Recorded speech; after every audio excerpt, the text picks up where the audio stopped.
बादशाह जिसकी कई बीवियां थी। सबक आमोज वाक्या मुस्लिम स्टोरी। दोस्तों, आजकल हम लोग दुनिया की भाग दौड़ में अल्लाह को भूल चुके हैं। हर वक्त पैसों के पीछे भागते रहते हैं और सोचते हैं कि इतनी भागदौड़ और मेहनत के बावजूद हमारे हाथ में कुछ नहीं आता और हम जिंदगी से मायूस हो जाते हैं और अल्लाह से दूर होने लगते हैं और दुनिया की गफलत में खो जाते हैं।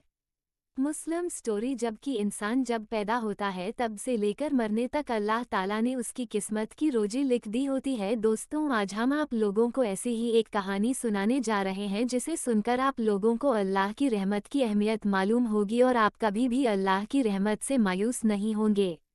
सुबकतगीन बादशाह अपनी एक बीवी से बहुत ज्यादा मोहब्बत करता था। मुस्लिम स्टोरी। एक बार दूसरी बीवियों ने उससे कहा कि आप अपनी एक बीवी से सबसे ज्यादा मोहब्बत रखते हैं, हालांकि हुस्नो जमाल में हम उससे ज्यादा हैं, समझदारी में भी हम उससे ज्यादा हैं। आखिर उसमें कौन सी ऐसी खास बात है जो हम में नहीं? हमें तो उसके अंदर कुछ नजर नहीं आता, मगर आपकी मोहब्बत की निगाह जो उस पर उठती है वो किसी दूसरी बीवी पर नहीं उठती। आखिर क्या वजह है? बादशाह ने कहा, अच्छा, मैं किसी दिन इसका जवाब तुम सबको दे दूंगा। उसके बाद उसकी बीवियां ये बात भूल गईं। एक दिन सुबकतगीन ने अपने घर के सहन में बैठकर कहा, मुस्लिम स्टोरी, आज मैं अच्छे मूड में हूँ, इसलिए मैं चाहता हूँ कि मैं तुम में से हर एक को अच्छे अच्छे इनाम से नवाजूं। वे यह बात सुनकर खुश हुई कि आज हमें शाही खजाने से इनाम मिलेगा। सहन में सोने चांदी और जवाहरात के ढेर लगा दिए गए। बादशाह ने सबको बुलाकर कहा कि इस सहन में जो चीजें पड़ी हुई हैं उनमें से जिस चीज पर जो बीवी हाथ रख लेगी उसको वह चीज इनाम के तौर पर दे दी जाएगी। चुनाचे जिस वक्त मैं इशारा करूं तुम दौड़कर अपनी पसंद की चीज पर हाथ रख लेना।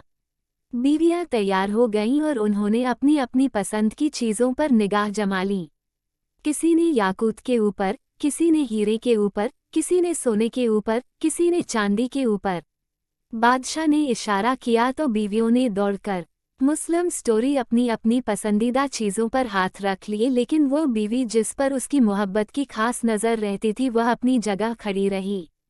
जब सबने देखा कि हमने कीमती चीज़ों पर हाथ रख लिए मगर इसने किसी चीज़ पर हाथ नहीं रखा तो वे हंसने लगी और बादशाह से कहने लगी, बादशाह सलामत, हम कहा करते थे कि यह बेवकूफ़ है और इसके अंदर अक्ल की कमी है और आज इसकी अक्ल की कमी खुलकर सामने आ गई। ये तो बस सोचती रही, लिहाजा आज इसके पल्ले कुछ नहीं आएगा। बादशाह ने उससे पूछा, है अल्लाह की बंदी, तूने किसी चीज़ पर हाथ क्यों नहीं रखा? वह कहने लगी, बादशाह सलामत, मैं पूछना चाहती हूँ कि आपने यही कहा है न कि आज जो जिस चीज़ पर हाथ रखेगी वह चीज़ उसकी हो जाएगी। बादशाह ने कहा, हाँ, यही तो मैंने कहा है। उसने ये सुना तो आगे बढ़ी और बादशाह के कंधे पर हाथ रख दिया और कहने लगी, बादशाह सलामत, जब आप मेरे हो गए तो सारा खजाना मेरा बन गया। बादशाह ने उसकी यह बात सुनकर अपनी दूसरी बीवियों से कहा कि देखो देखो, इसकी अक्लमंदी और मोहब्बत की वजह से मैं इससे ज़्यादा मोहब्बत करता हूँ। दोस्तों, इसी तरह जब इंसान मोहब्बत इलाही को थाम लेता है तो कायनात की चीज़ें उसके लिए आसानी काबू में हो जाती। कैसे करूं शुक्रिया तेरी मेहरबानियों का, एक खुदा, मुझे मांगने का सलीका नहीं है और तू देने की हर अदा जानता है। नोट: लिखने में हमसे कोई खता हो गई हो तो जरूर बादलील हमारी इस्लाह करे। जज़ाकल्लाह खैर।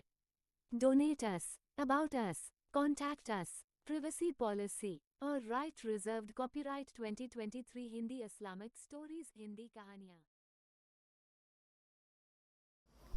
और आप लोग अगर मेरे यूट्यूब चैनल पर नए हो तो सब्सक्राइब करिए प्लीज़, और वीडियो अच्छी लगी तो एक लाइक कीजिए, शेयर कीजिए। Okay, thank you. मिलते हैं नेक्स्ट वीडियो में, तब तक आप लोग अपना ख्याल रखिए। शुक्रिया।